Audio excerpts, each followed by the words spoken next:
नमस्कार विद्यार्थी मित्रांनो, कला भारती आर्ट ऑफ टीचिंगतर्फे सर्वांचं सहर्ष स्वागत. यासारखे MCQs अनेक याच चॅनलवर मी तयार केलेले आहेत, ते तुम्ही पाहू शकता. मात्र आजच्या या व्हिडिओमध्ये हिस्ट्री पेडॉगॉजी अर्थात इतिहास अध्यापनशास्त्राचे एक महत्त्वपूर्ण प्रश्न यामध्ये देण्यात आलेले आहेत. अनेक प्रश्न यापूर्वीही या चॅनलवर याच विषयाचे देण्यात आलेले आहेत, ते तुम्ही पाहू शकता.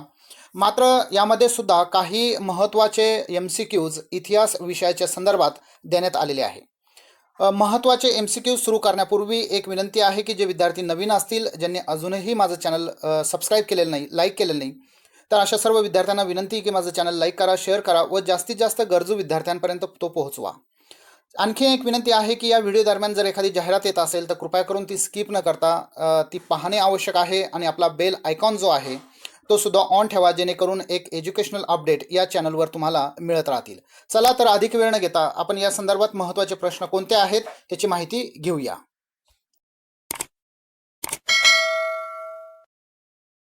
यामध्ये पहिला प्रश्न देण्यात आलेला आहे, खालीलपैकी कोणते वेद प्रारंभिक वैदिक युगाच्या सभ्यतेबद्दल माहिती प्रदान करतो?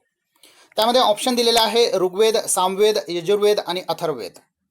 ज्या विद्यार्थ्यांनी या संदर्भातलं थोडंसं वाचन केलेलं आहे त्याला याचा अर्थ लगेच कळू शकतो की ज्यामध्ये वैदिक युगाच्या सभ्यतेबद्दल माहिती दिलेली आहे आणि त्याचं उत्तर जे आहे विद्यार्थी मित्रांनो ते ए असं आहे, असं आहे. ऋग्वेद यामध्ये वैदिक युगाच्या सभ्यतेबद्दल माहिती देण्यात आलेली आहे. प्रश्न क्रमांक 2 आहे, पुढीलपैकी कोणत्या शिल्पकला आर्यांनी पालन केली नव्हती? अनेक शिल्पकला त्यांनी स्वीकारलेल्या होत्या, मात्र एका शिल्पकलेची त्यांनी त्या ठिकाणी स्वीकार केलेला नव्हता असा याचा अर्थ आहे. यामध्ये ऑप्शन आहे मातीची भांडी जी होती, दागिने जे उत्खननामध्ये सापडलेले आहे, सुतारकामबद्दलही अनेक गोष्टी पुरावे आहेत आणि ड आहे लोहारकाम. याचा अर्थ असा आहे विद्यार्थी मित्रांनो की लोहारकाम हे जे शिल्पकला आहे ती आर्यांनी त्या ठिकाणी पालन केलेलं नव्हतं, त्यामुळे याचं उत्तर जे आहे ड असं आहे, लोहारकाम. त्यानंतर प्रश्न क्रमांक 3 आहे, भारतीय जात व्यवस्था यातून निर्माण झाली. एक, श्रमाची चंचलता म्हणून का, श्रमाचे व्यावसायिक विभागणी, आर्थिक उन्नतीवरून आणि श्रमाच्या प्रतिष्ठेवरून. तर प्रश्न क्रमांक 3चं जे उत्तर आहे ते या ठिकाणी दिलेलं आहे ब, अर्थात श्रमाचे व्यावसायीकरण जे विभाग झाले त्यावरून जात व्यवस्था निर्माण झाली असं आपल्याला लक्षात येते. जे विद्यार्थी इंग्लिश मिडियमचे असतील त्यांनी म्यूट वाचन जे आहे ते इंग्लिश या लँग्वेजचं ते करू शकता आणि बाकीच्या सर्व विद्यार्थ्यांना ही विनंती आहे की मनातल्या मनात तुमचं उत्तर जे आहे ते ग्राह्य धरणं आवश्यक आहे, जेणेकरून आपल्याला शेवटी याचा पडताळा किंवा याची माहिती आपल्याला सहज मिळू शकते की आपलं किती प्रश्नचे उत्तर बरोबर आलेले आहे. प्रश्न क्रमांक 4 आहे, हडप्पा सभ्यतेतील आयात करण्याच्या सर्वात महत्त्वाच्या वस्तू कोणत्या? आयात म्हणजे आणणे, तर त्या महत्त्वाच्या वस्तू कोणकोणत्या होतात असा या प्रश्न आहे. प्रश्न त्यामध्ये ऑप्शन दिलेला आहे धातू आणि मौल्यवान दगड, धान्य, कापड आणि पर्याय अ, ब, क बरोबर आहे, म्हणजे तिन्ही बरोबर आहे या अनुषंगाने विचारलेला आहे. प्रश्न क्रमांक 4चं जे उत्तर आहे ते अ असं आहे, धातू आणि मौल्यवान दगड याची आयात त्या काळामध्ये होत होती असे काही पुरावे आपल्याला उत्खननामध्ये सापडलेले आहेत.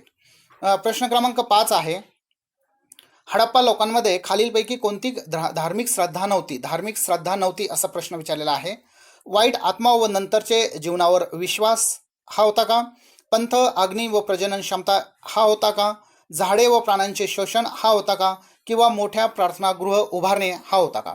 तर विद्यार्थी मित्रांनो सर्व गोष्टी आपण अभ्यासलेल्या आहेत, मात्र मोठे मोठे प्रार्थनागृह असतात असा कोणताही पुरावा त्या ठिकाणी मिळालेला नाही, त्यामुळे ही अनेक श्रद्धांपैकी ही श्रद्धासुद्धा त्या ठिकाणी नव्हती की मोठी प्रार्थनास्थळे त्या ठिकाणी असावीत, म्हणून ऑप्शन जे आहे ते ड या ठिकाणी बरोबर आहे. तर ही प्रश्न सर्व तुमच्या सिलेबसनुसार कंटेंटच्या संदर्भातली आहेत, ज्याचा जे प्रश्न आहेत हे पुस्तकांच्या माध्यमातून घेण्यात आलेले आहे. त्यानंतर प्रश्न क्रमांक 6 आहे, इसवी सन 1780 ते 1850च्या दरम्यान ब्रिटनमधील उद्योग व अर्थव्यवस्थेचे परिवर्तन म्हणजे प्रथम औद्योगिक क्रांती का, प्रथम कृषी क्रांती का, प्रथम तांत्रिक क्रांती का किंवा प्रथम संवाद क्रांती का? प्रत्येकाचं ट्रान्सलेशन या ठिकाणी दिलेलं आहे. तर प्रश्न क्रमांक 6चं जे उत्तर आहे ते बरोबर आहे अ, अर्थात प्रथम औद्योगिक क्रांती या अर्थाने हे उत्तर बरोबर आहे. प्रश्न क्रमांक 7 आहे, वस्त्र उद्योगाच्या क्रांतीसाठी मोठे योगदान देणारी मशीन खालीलपैकी एक आहे. एक, flying shuttle, watt steam typewriter आणि लोकोमोटिव्ह. तर प्रश्न क्रमांक 7चं जे उत्तर आहे ते अ असं आहे, फ्लाइंग शटल हे उत्तर या ठिकाणी बरोबर आहे. प्रश्न क्रमांक 8 आहे, कोणत्या जर्मनीच्या हल्ल्यामुळे ब्रिटनला युद्धात जाण्यास उद्युक्त केले गेले? म्हणजे कोणत्या कारणामुळे की जर्मन जो आहे किंवा जर्मनीच्या हल्ल्यामुळे ब्रिटनला सुद्धा युद्धामध्ये उडी घ्यावी लागली? तर एक फ्रान्सचा हल्ला, त्यानंतर लक्समबर्गवर हल्ला, त्यानंतर बेल्जियमवर हल्ला आणि रशियावर हल्ला, या 4 पर्यायापैकी आपल्याला योग्य उत्तर या ठिकाणी द्यायचं आहे. आणि प्रश्न क्रमांक 8चं जे उत्तर आहे ते दिलेलं आहे क, अर्थात बेल्जियमवर हल्ला, हे उत्तर या ठिकाणी बरोबर आहे. प्रश्न क्रमांक 9 आहे, पुढीलपैकी कोणते लोकशाहीचे पायाभूत आव्हाने आहेत? एक, महिला सबलीकरण, सैन्य सरकारच्या नियंत्रणापासून दूर ठेवणे, त्यानंतर स्थानिक सरकारांना अधिक सामर्थ्य मिळवून देणे, आणि ड जे आहे ते अल्पसंख्याक गटाचे सशक्तीकरण करणे, हे उत्तर या ठिकाणी दिलेलं आहे. प्रश्न 9चं जे 4ही ऑप्शन आहे तर त्या ऑप्शनपैकी जे बी ऑप्शन आहे, सैन्य सरकारच्या नियंत्रणापासून दूर ठेवणं, हे उत्तर या ठिकाणी बरोबर दिलेलं आहे. प्रश्न क्रमांक 10 आहे, प्रत्येक प्रस्थापित लोकशाहीला सामोरे जावे लागते.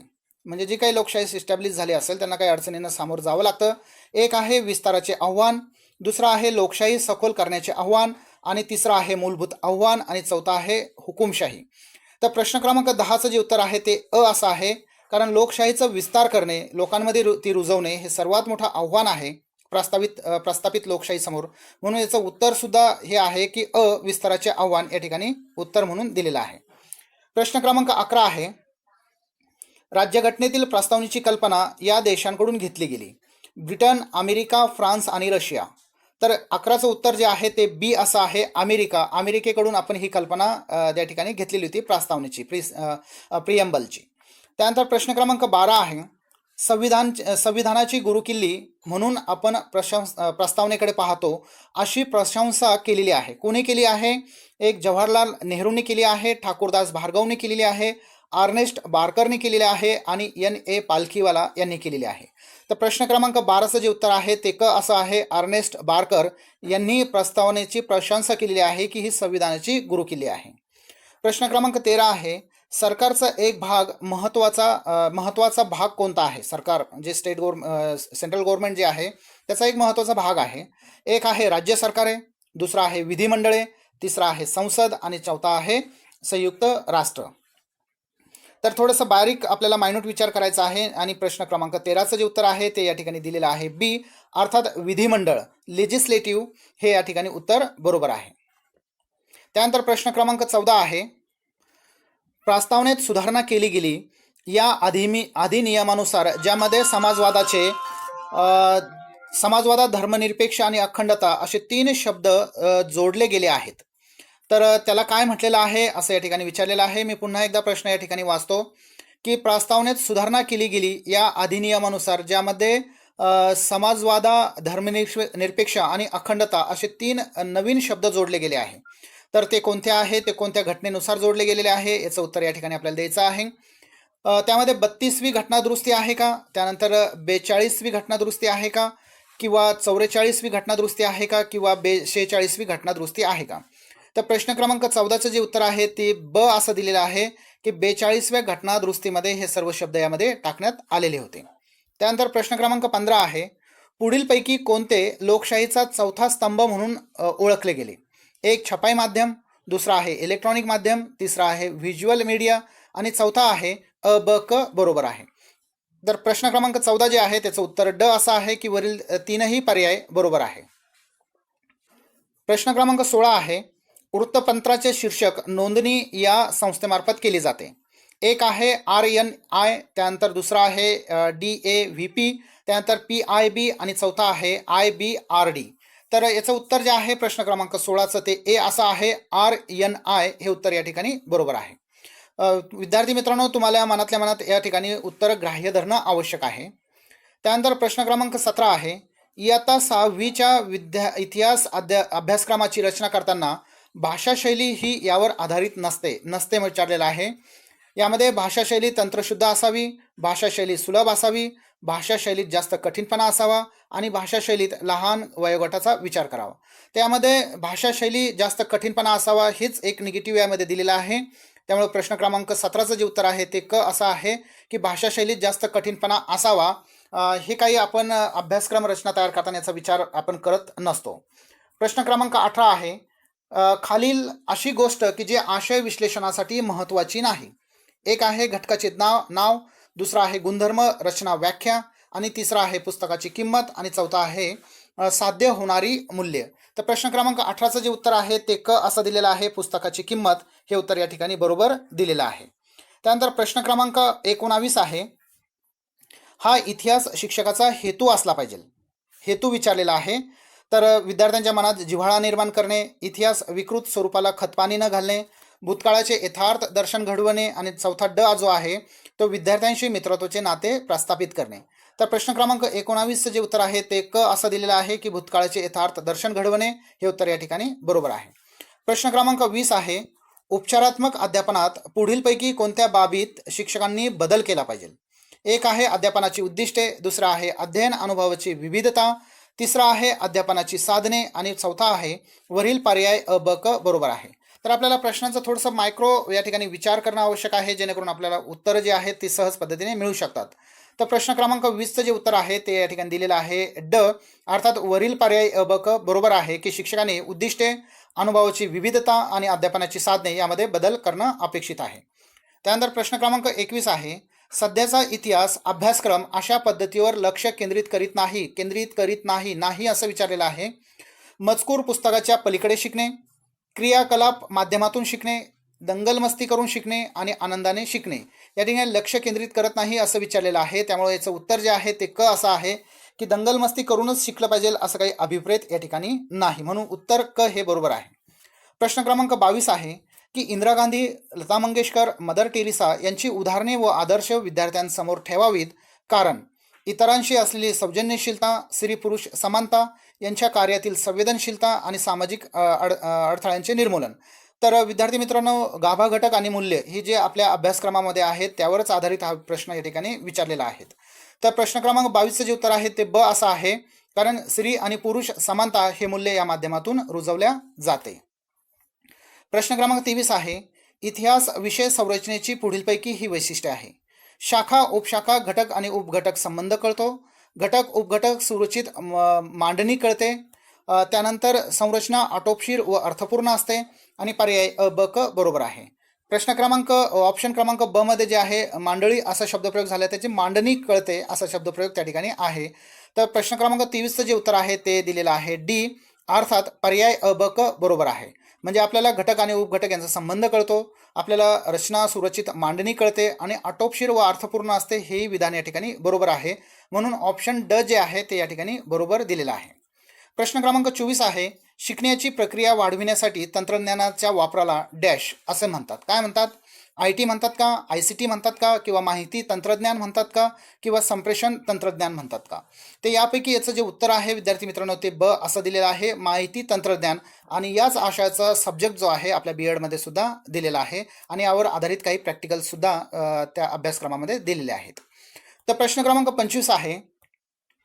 ऑडिओ व्हिज्युअल शैक्षणिक साहित्य वर्गात अशा मुलांना मदत करते. एक आहे गतिमंद विद्यार्थी, दुसरा आहे चंचल विद्यार्थी, तिसरा आहे हुशार विद्यार्थी आणि चौथा आहे जिज्ञासू विद्यार्थी. तर या प्रश्नाचा नक्कीच तुम्ही थोडासा विचार करू शकता.